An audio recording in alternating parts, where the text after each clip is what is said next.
conversation.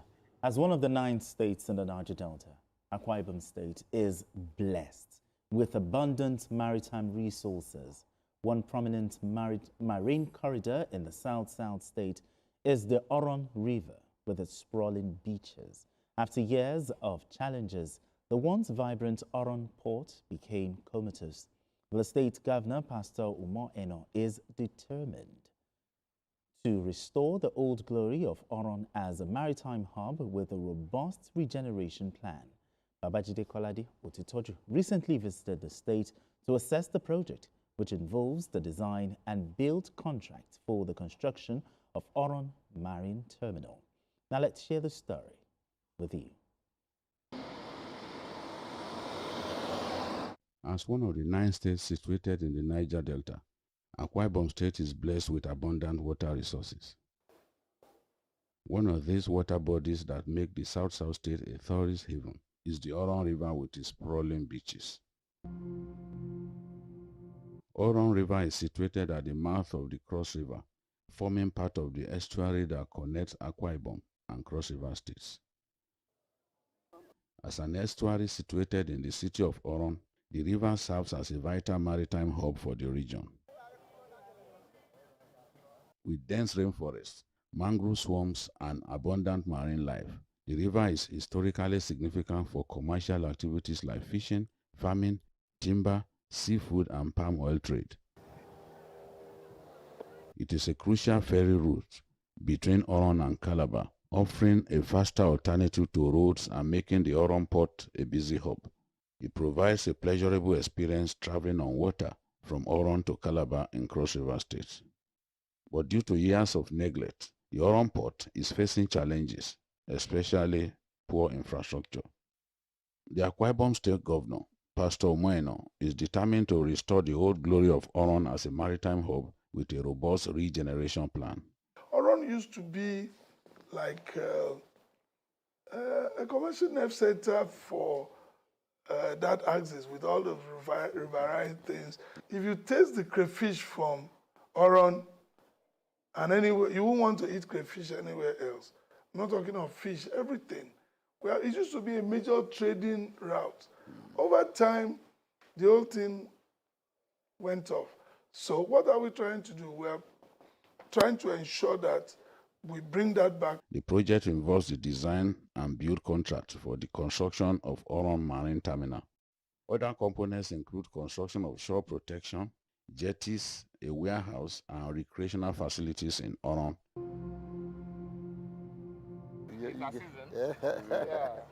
I was received at the facility by Honorable Oman Hessin, the delivery advisor to the state government on the project. He has a duty to deliver this gigantic project. Come with us as we move close to the riverside. This project is His Excellency's vision in line with the Arise agenda to further develop the maritime corridor in Akwa Ibom State. Yes. Here we are right at the site of the project, yes. And I'd like to run you through the various components of this project.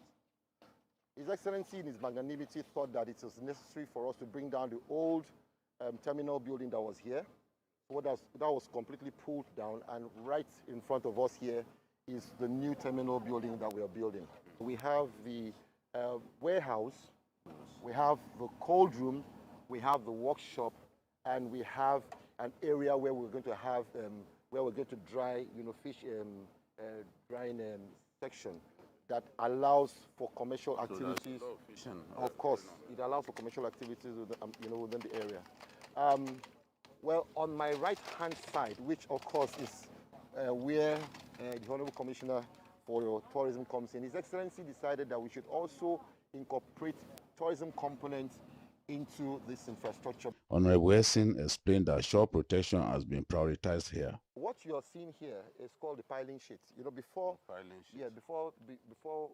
we started the project, the entire shoreline had deteriorated, and it was eating into the mainland, and so we have about 525 meters of shore protection that we are running. So these are 525 meters of shore protection from the very end there, and it takes us right down to that location. Okay. So that is what we're doing, and the contractor has done almost about 480 to 490 meters. We just have a little left to conclude. And this is a very important aspect of this project, because without the shore protection, there's nothing we can do. So His Excellency had put us, on a timeline to make sure that we get through with the shore protection, and we are almost done. Representative of the contracting firm handling the project, Engineer Ime Ikono, threw more light on why the contract is so important and the extent of work done so far. So with the shore protection and the filling, we are able to stop that. The river can no longer erode, into here. So now we have a wider area to play with, So that is this. Under that warehouse, you have a coal room, which is done, almost completed. Yes. The coal room, and then you have a warehouse. And you have what does the coal room, who are the people that it will serve? The people that it will serve will be, me here is predominantly fishermen. So when they bring their fresh fish, and then they cannot exhaust selling it for that very particular day, they can store it here, and then maybe pick it up the following day or day thereafter. So you are expecting this project to also boost fishing? Absolutely. Not just fishing, but it will also boost a lot of other trades, around here. We're going to have a cargo jetty in which they can bring even cement from Calabar.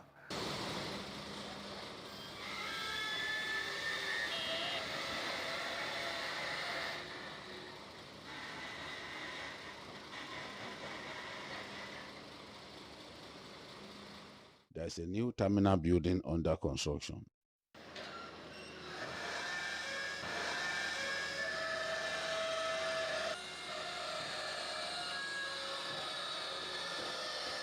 This is the storage hall, or you call it the warehouse. Okay. This has also been made another cool room. So we're having two cool rooms here. Because he said this one, he observed rather, that this one will be inadequate. So we're installing the second one. This was a dual cool room. Yes. So this is the cool room. This is the way it looks. This is just an ante room. Inside is the main cool room. Okay. The contractors are also constructing the warehouse that will serve the port and boost maritime activities. This one is the terminal building, mainly for the passengers who are going to Calabar and its environs. And both... That's why they will be buying their tickets? Exactly. So you have the ticketing, shops, restaurants, open areas, so on and so forth. The roofing is about to happen because even the fabrication of the roof trusses is down there, as you can see. Yes. So maybe by next week, that too will be done. And then you have the shore protection, which we have done about, I would say 95%. Just remain that small corner to complete it. There's a tourism component to the Oron Maritime and Infrastructure project. A key aspect of this is an area earmarked as a beachfront. This is the entry point into the beach area. Yes. This is the entry point to the beach area, and all of this right down there is the beachfront that we are going to incorporate into the project, which is of course the tourism component of the project, which oversees the sea and is incorporated into the museum development plan. Okay. So are you still going to expand this beach area? Yes, the beach area, has, space behind for expansion, yes. Okay, you are not going to expand it? Well, when we take up, maybe by the second phase, there's still enough land for us to open up. But in the first phase, we intend to use this area. 4 jetties are being constructed here to make travel a pleasurable experience on the Oron Calabar Channel. The first jetty is going to be the cargo jetty, which is going to be just after the terminal building where we have the warehouse, to enable people carry their goods and services into the warehouse and whatever activities would happen around that access. And then the second jetty is the one that we are going to have right in front of the terminal building, and that is the passenger jetty. So that's the second jetty. The third jetty is the floating bar. Of course, here is the recreational area. So His Excellency thought that it would be nice for people to enjoy themselves while they have drinks and food right on top of the water. So we have a jetty that takes you about 15 meters into the water, and then there's going to be a floating bar there. Floating bar. Yes. Okay. But in all of this, it's important for us to take security as a major, aspect of this project. So right at the end there, the corner there is where we are going to have the JTF jetty.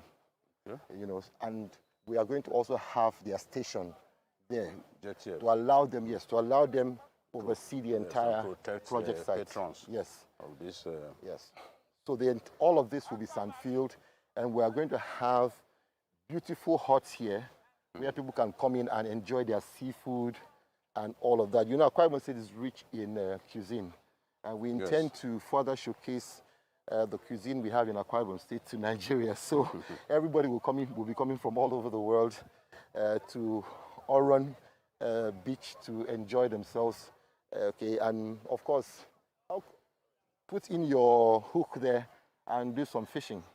And I believe that is just going to further create a very good ambience in the area. So this is the location for the JTF.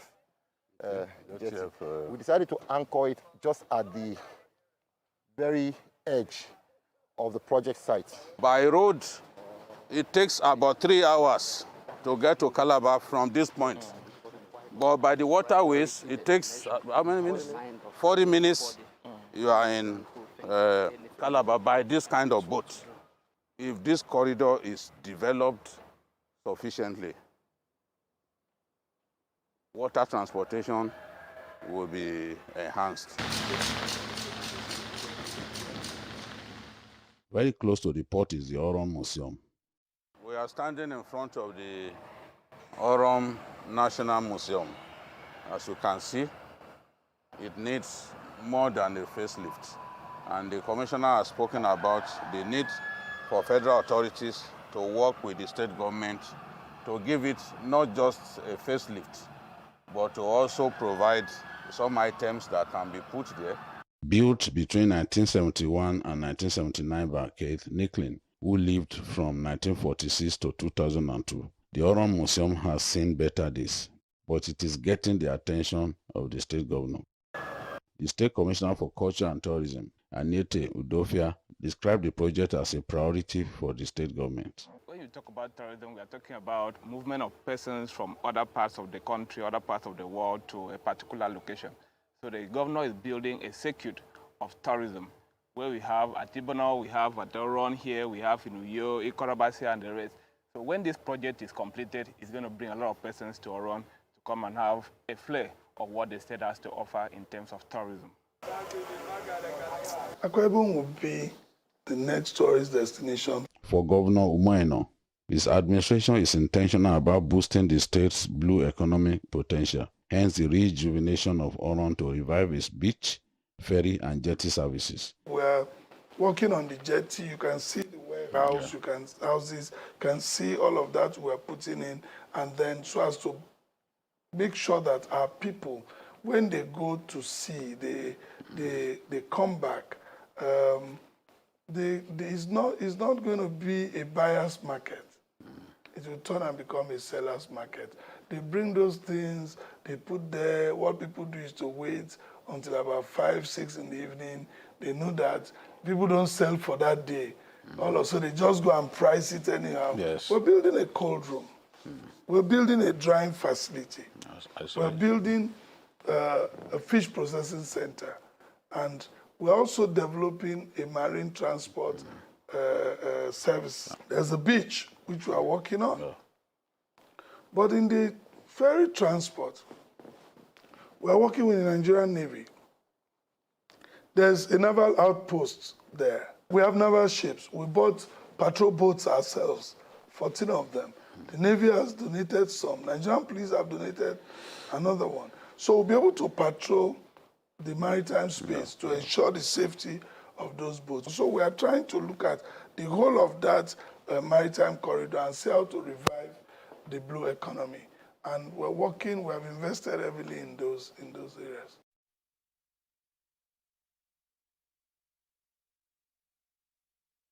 Less than 2 months after my last visit, to the Oron Maritime Hub, a lot has changed. Evidence of the determination of Governor Umoeno to deliver the project in record time.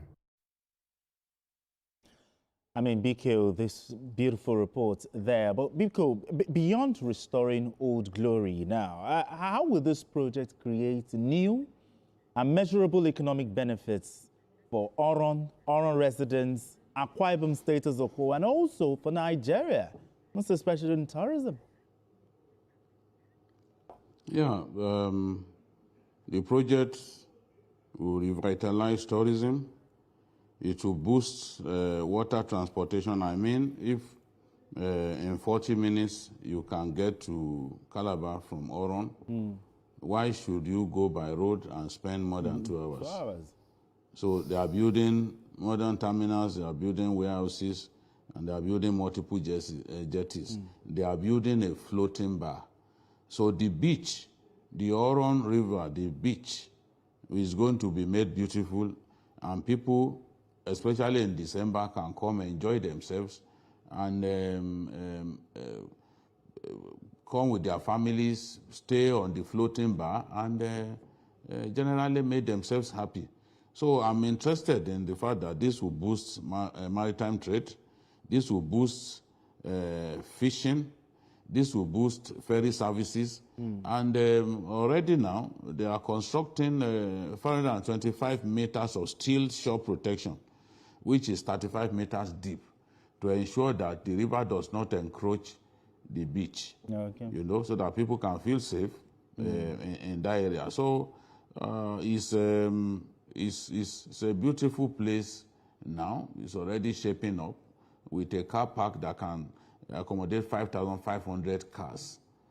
So the governor has big plans, and I'm happy that this is part of diversifying the economy, focusing on alternative means of transportation, focusing on turning that place around. The Oron Museum that had been neglected would be rebuilt so that people can feel, can enjoy going there to see some of the artifacts on display. So it's generally a good project, and I look forward to going back there in 5 months' time to see how far they've gone. Absolutely. I mean, a beautiful thing, but sustainability. Sustaining it is key. Actually, even before going to sustainability, I think watching this, what I can just say is that Nigeria is blessed. Nigeria is blessed, yes, no doubt. Nigeria is blessed. The only task is to have leaders that can harness the resources that are available for the benefits of the people. Because everything that the governor is talking about here, this is what Nigerians pay heavily to enjoy in other parts of the world. And interestingly, there are places that don't even have this kind of resources. You talk about Dubai, for example. The floating jet is talking about, if you know how many people go into that jet every day. The day I was there, there were 2 coaches. I was above the tallest. The heat on that water, because it is artificial water, you will not believe it. Yeah. That water was artificially created, and Dubai is making huge money from that. So you cannot imagine this that is so much available. I'm talking to other governors, other states. I'm talking about Lagos State, for example, where we have huge water. And what can we even do to enjoy ourselves? I wish there was still more time, but we just have to go. Thank you so much for coming on the show. For having me. BKO, thank you so much. Beautiful report, by the way. Yeah. Thank you so much for doing this with us. Thank you. From our Abuja studios. Thank you so much. We look forward to seeing you in Lagos very soon. And that's it on Journalist Hangout today. Join us tomorrow for another episode of the program. You can watch the repeat broadcast of this episode tonight at 11. Join us on Sunday from 1:30 to 3:30 p.m. for Journalist Hangout on Sunday. We are on YouTube at youtube.com/TVC News Nigeria. I am Benga Oreshegun. Bye for now. God bless Nigeria.